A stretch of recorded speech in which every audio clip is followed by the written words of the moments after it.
គុំខ្លាចខ្ញុំអីខ្ញុំដឹងអ្វីទាំងអស់ថ្ងៃណាមួយខ្ញុំនឹងធ្វើឲ្យអ្នកលងស្នេហ៍នឹងខ្ញុំដោយស្ម័គ្រចិត្តលោកហ៊ឺខ្ញុំគ្រាន់តែ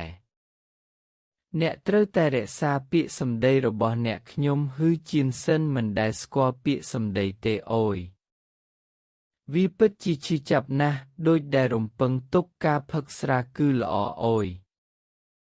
ខ្ញុំគួរធ្វើអ្វីគ្រួសារនេះចិត្តត្រជាក់អ្វីម្លេះតណ្ហាមិនចេះឆ្អែតឆ្អន់អ្វីម្លេះវាសុទ្ធតែជាការកុហកលោកតាហ៊ឺជីងក្មេងពៀលនោះយប់មិញសំខាន់ណាស់ខ្ញុំរៀបការហើយសូមអបអរសាទរដល់គូស្វាមីភរិយាថ្មី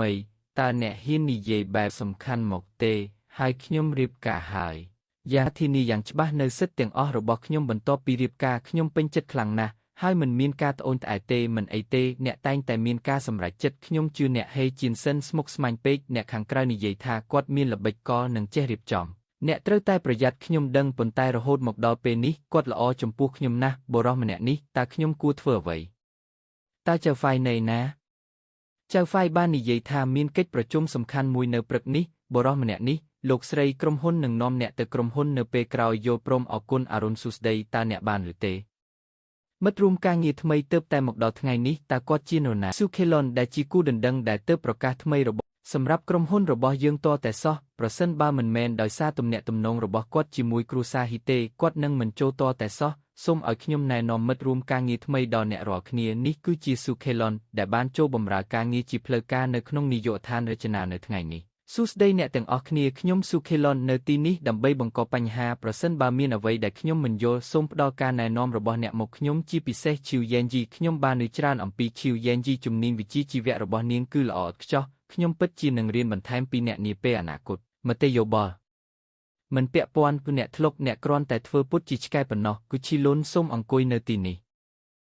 ះជំហានដំបូងមិនមែនជាការកំណត់ការរចនាខាងក្រៅទេអ្នកត្រូវយល់ឲ្យបានហ្មត់ចត់អំពីព័ត៌មានលម្អិតអំពី Deloitte ក៏ដូចជាអ្នកអភិវឌ្ឍក្រុមហ៊ុន Shenzhen Group រចនាប័ទ្មគម្រោងនិងទម្រង់អតិថិជន Snow ស្ទាត់ជំនាញមូលដ្ឋានគ្រឹះទាំងនេះហើយដាក់របាយការណ៍វិភាគឧទ្ធម្ភសម្រាប់ Deloitte នៅថ្ងៃសុក្រក្រោយទោះជាយ៉ាងណាក៏ដោយខ្ញុំជឿថាការចាប់ផ្ដើមជាមួយគំនិតនេះគឺជាមធ្យោបាយលឿនបំផុតដើម្បីទាក់ទាញចំណាប់អារម្មណ៍របស់អ្នកទិញសក្តានុពលនិងបង្កើតអ្វីដែលលេចធ្លោនេះគឺជាលំហូរការងារស្តង់ដារឧស្សាហកម្មនិងជាជំហានចាំបាច់ដើម្បីជៀសវាងការវាយរហ័សតបត្រង់ទ្រីធំនៅពេលក្រោយប្រសិនបើអ្នកខ្ជិលពេកក្នុងការវិភាគឬយល់ពីលក្ខខណ្ឌជាមូលដ្ឋាននៃ Deloitte នោះការរចនាស្ថាបត្យកម្មប្រហែលជាមិនសម្រាប់អ្នកទេបងស្រីខ្វាន់តើអ្នកមានបញ្ហាជាមួយខ្ញុំទេ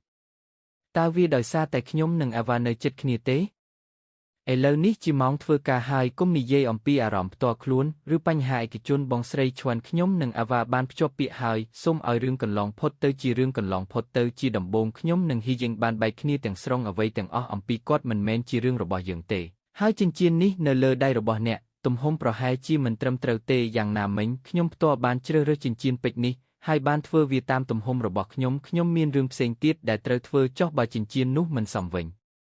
ខ្ញុំមិនដែលខ្វល់ទេអ្វីដែលខ្ញុំចង់បានគឺអំណាចឋានៈនិងទ្រព្យសម្បត្តិគ្មានទីបញ្ចប់របស់គ្រួសារហ៊ឺមិនយូរមិនឆាប់ខ្ញុំនឹងមានវានៅក្នុងដៃរបស់ខ្ញុំតុងគូនជាងចិញ្ចៀនពេជ្រនៅលើដៃរបស់អ្នកពិតជាល្ងងណាស់វាប្រហែលជាចិញ្ចៀនភ្ជាប់ពាក្យពីលោកម្ចាស់វ័យក្មេងហេមែនទេតម្លៃប៉ុន្មានវាថ្លៃណាស់ហេជីងបានជ្រើសរើសវាដោយខ្លួនឯងតាមពិតទៅខ្ញុំគិតថាវាហួសហេតុពេកហើយខ្ញុំមិនធ្លាប់ពាក់វាទេប៉ុន្តែគាត់បាននិយាយថាចិញ្ចៀនភ្ជាប់ពាក្យត្រូវតែល្អបំផុតគាត់ក៏បាននិយាយផងដែរថាមានតែចិញ្ចៀនដ៏ល្អបំផុតប៉ុណ្ណោះដែលស័ក្តិសមនឹងទំនាក់ទំនងដែលយើងមានវាសនាពីសំណាច់រហូតដល់អាពាហ៍ពិពាហ៍វារ៉ូមែនទិកណាស់លោកម្ចាស់វ័យក្មេងហេតុប្រព្រឹត្តចំពោះអ្នកស្រាលណាស់កៃបានបែកបាក់ជាមួយហេជីងកាលពីប្រហែលថ្ងៃមុនហើយបន្ទាប់មកបានរៀបការជាមួយបុរសម្នាក់ទៀតដោយសម្ងាត់ខ្ញុំមិនដឹងថាបុរសណាទេនាងតែងតែប្រព្រឹត្តខ្លួនឯកោនិងឆ្មើងឆ្មៃមិនខ្វល់ពីការលាក់បាំងអារម្មណ៍ពិតរបស់នាងទេបងស្រីសួនតើអ្នកគិតថាខ្ញុំគួរអង្គុយនៅទីនេះទេកន្លែងណាក៏បានដែរអូបងស្រីសួនហេតុអ្វីបានជារបស់អូនក្រហមម្លេះតើវាជាអាឡែស៊ីស្បែកមែនទេវាមើលទៅដូចជាអូនខំអណ្ដាតរបស់អូនវាហាក់ដូចជាមិនមែនទេតើវាអាចទៅរួចទេនោះជាយុទ្ធសាស្ត្រគ្មានន័យនិងគ្មានន័យមានតែស៊ូវៃជីងទេដែលអត់អន់ចំពោះវាអ្នកស្រីស៊ូហាក់ដូចជាចាប់អារម្មណ៍ខ្លាំងពេកចំពោះជីវិតឯកជនរបស់អ្នកដទៃខ្ញុំគ្រាន់តែព្រួយបារម្ភពីអូនយ៉ាងពិតប្រាកដបងស្រីសួនតើអូនកំពុងណាត់ជួបជាមួយនរណាម្នាក់មែនទេខ្ញុំរៀបការហើយខ្ញុំប្រហែលជាត្រូវបានហេជីងបោះបង់ចោលហើយខូចចិត្តយ៉ាងខ្លាំងសូមអបអរសាទរបងស្រីសួនប៉ុន្តែខ្ញុំមិនដែលឃើញអូនពាក់ចិញ្ចៀនរៀបការទេតើអូនកំពុងរៀបចំខ្លួនយ៉ាងសកម្មសម្រាប់វាឬអូនបានសន្សំប្រាក់សម្រាប់វាមកតើអ្នកមិនមានពេលរៀបចំទេឬក៏អ្នកមិនមានពេលទិញមួយ តាអ្នកពិតជាគ្រាន់តែជ្រើសរើសនរណាម្នាក់ពីគ្រួសារវេនដោយចៃដន្យមែនទេអ្នកមិនមានអំណោយអាពាហ៍ពិពាហ៍ទេវាហាក់ដូចជាស្ថានភាពគ្រួសាររបស់អ្នកគឺមធ្យមអ្នកនាងស៊ូនិយាយត្រូវអំណោយអាពាហ៍ពិពាហ៍ពិតជាសំខាន់ណាស់អ្នកគួរតែជ្រើសរើសអំណោយដ៏ល្អបំផុតដោយប្រុងប្រយ័ត្នបន្តធ្វើពុតអាជីងមើលព័ត៌មានធំដែលខ្ញុំបានឮនៅក្រុមហ៊ុនថ្ងៃនេះបងស្រីស៊ូយៀនពិតជាបានរៀបការមែនទេខ្ញុំពិតជាមិនបានរំពឹងទុករឿងនោះទេប៉ុន្តែវាហាក់ដូចជាមិនមានអំណោយអាពាហ៍ពិពាហ៍ទេចម្លែកណាស់លោកតាមានអ្វីមួយខុសលោកតាបានរៀបការហើយឬពេលវ៉ានឈីងប្រាប់ខ្ញុំមិនជឿទេលោកតាអ្នកដឹងទេថាលោកតាកំពុងធ្វើអ្វីវាគ្រាន់តែជាពិធីមង្គលការហេតុអ្វីបានជាលោកតាបង្កភាពចលាចលបែបនេះតាអ្នកចង់មានន័យយ៉ាងណាថាគ្រាន់តែជាអំណោយអាពាហ៍ពិពាហ៍លោកតាមកទីនេះតោះនិយាយគ្នាឲ្យបានត្រឹមត្រូវមិនចាំបាច់ទេស៊ូយៀនលែងទៅប្រាប់ខ្ញុំមកតើបុរសនោះជានរណាយើងទើបតែបែកគ្នាប៉ុន្មានថ្ងៃមុនហើយលោកតាទើបតែរៀបការដោយចៃដន្យហេជីងឯងទើបតែបែកគ្នាជាមួយខ្ញុំប៉ុន្មានថ្ងៃមុនហើយបន្ទាប់មកក៏ប្រកាសភ្ជាប់ពាក្យយ៉ាងរហ័សអ្នកណាដែលខ្ញុំរៀបការជាមួយមិនមានអ្វីពាក់ព័ន្ធនឹងឯងទេជីតាខ្ញុំទទួលស្គាល់ថាខ្ញុំធ្វើឲ្យឯងខកចិត្តប៉ុន្តែឯងមិនចាំបាច់សងសឹកខ្ញុំតាមរបៀបរបស់គាត់ទេហេជីងតាឯងទទួលខ្ញុំពីការងារមែនទេថ្ងៃដំបូងយ៉ាងម៉េចដែរវាពិតជាអស្ចារ្យណាស់មិត្តរួមការងាររបស់ខ្ញុំបានមើលថែខ្ញុំយ៉ាងល្អជាពិសេសបងស្រីស៊ូយៀនគាត់ថែមទាំងបានរៀបចំការងារជាច្រើនសម្រាប់ខ្ញុំដូច្នេះខ្ញុំអាចចូលរួមក្រុមបានយ៉ាងឆាប់រហ័សឯងទើបតែចាប់ផ្ដើមតើបន្ទុកការងារធ្ងន់ពេកទេហើយឯងញ៉ាំតិចពេកទេ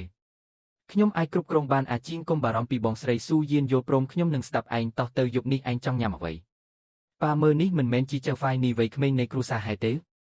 មែនហើយពិតជាចៅហ្វាយនីវ័យក្មេងនៃគ្រួសារហេមែនមើលស្ត្រីម្នាក់នៅក្បែរឡាននោះទៅនោះមិនមែនជាយ៉ានរបស់យើងទេកុំឈរនៅទីនោះទៅទីនោះកូនប្រសាខ្ញុំហត់ណាស់លោកស្រីដៃរបស់អ្នកមិនអីទេតើលោកម្ចាស់វ័យក្មេងហ៊ីធ្វើឲ្យអ្នកពិបាកឥឡូវនេះទេតើខ្ញុំគួរប្រាប់លោកហេទេមិនចាំបាច់ទេវាគ្រាន់តែជាបញ្ហាតូចតាចប៉ុណ្ណោះវាត្រូវបានដោះស្រាយហើយមិនចាំបាច់រំខានការងាររបស់លោកហ៊ីទេលោកម្ចាស់សូមប្រាប់ខ្ញុំថាប្រពន្ធរបស់លោកហ៊ីបានឆ្លោះជាមួយគាត់នៅជាន់ក្រោមនៅក្រុមហ៊ុននាងបានប្រាប់ខ្ញុំកុំឲ្យប្រាប់អ្នកដោយនិយាយថាវាជាបញ្ហាតូចតាចគាត់រងរបួសដៃរបស់គាត់មានស្នាមជាមនិងច្បាស់ជាឡើងក្រហមនាងនិយាយថានាងមិនខ្វល់ពីរឿងបែបនេះទេចាប់ពីពេលនេះទៅអ្នកត្រូវតែនៅជិតគាត់នៅតាមផ្លូវទៅនិងមកពីធ្វើការប្រសិនបើហេជីងព្យាយាមរំខានអ្នកម្ដងទៀតសូមបញ្ឈប់គាត់ដោយផ្ទាល់កុំបារម្ភអំពីឋានៈរបស់គាត់មែនហើយលោកម្ចាស់គាត់ពិតជាកូនប្រុសល្អ